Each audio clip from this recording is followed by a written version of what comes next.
He never went into cold sleep. Instead, he invented. By the time they made orbit above Chiron, he developed the first-generation Dollgangers.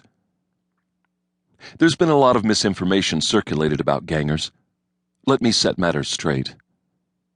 Start with a human-like skeleton made of sturdy metal composites. It stands anywhere from 175 to 250 millimeters tall. I'm 225 millimeters, about average for an adult male. Inside the skull, bones, and rib cage is machinery, a computer system, a plant producing nanite crawlers that diagnose and repair damage, reservoirs of material for the nanites to use, communications gear ranging from broadband radio to microwave transmitters to laser, extensible microwires for direct data upload-download, voice synthesizer, sensors where the corresponding human organs would be, battery arrays. Over all that is a musculature of hard-wearing memory polymers attached at innumerable points to the skeleton, and over that a realistic-feeling skin laced with a sophisticated neural net, allowing for sensations like pain and pleasure. Throughout the whole body runs a peristalsis-based circulatory system that sends the nanites wherever they need to go. And that's only the start. The skin, the facial features, are shaped to individual appearances, making each of us distinctive. We get realistic hair that, supplied and reinforced by the nanites, can grow. Realistic human eyes and skin colors, fingernails and toenails, functional genitalia. Gangers are anatomically correct. But what made us a financial success and first made Chiron a profit-generating world was Doc Cheng's last innovation before the suits took control of the technology. That innovation was the personality template. Dollganger programming starts with an unbelievably complex personality system derived from a real human.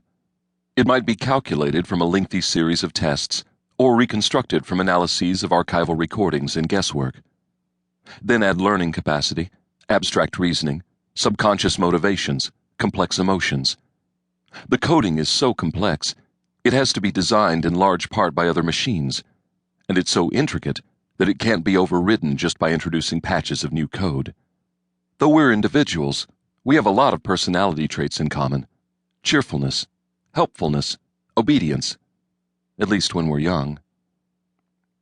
So the success of the Dollgangers was because each little guy or gal could be made in the likeness of someone specific, of the buyer, of a famous performer, of a planet's most glamorous model, of an unobtainable object of desire, of a long-dead son or daughter. Oh yeah, and because we cost a fortune, and some people would mortgage their whole futures just to have one of us. There was just about no task we weren't put to. Quality assurance on assembly lines making expensive components, entertainments, exploration, whether cave strata or new wormhole routes. Put us in a miniature spacecraft with a Q drive and no life support, and we'd navigate wormholes too small for human ships and come back with star maps crucial to space exploitation corporations. And then there was the sex trade. I don't know the name of the bastard genius who invented the gangbangers or Dollganger remotes. They weren't really gangers. They looked like us, but they were just sensor platforms, mindless, linked wirelessly to full immersion bodysuits and helmets worn by meat people. A human could put on one of those rigs and link up with a gangbanger. Then everything that the remote experienced was felt by its human operator. Gangbangers did a lot of things, but mostly they had sex with gangers. You want a night with supermodel Sasu of Earth? Or Derek Ayala, sexiest man on Archon?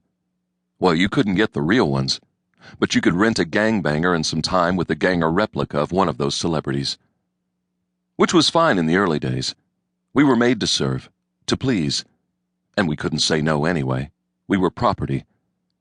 But over the years, the fact that all the emotional fulfillment was in one direction only began to make a difference. And that's what the meat people never really grasped. Technically, yes, we were robots, but the War of Independence didn't come about because we were infected with bad code, as governments and news media always imply. It came about because we're living, feeling creatures. Anyway, Doc. That's what Doc invented. He was the doll maker of Chiron, and it's by that nickname most everybody remembers him. And here I was, perched on his chair arm, watching him sleep.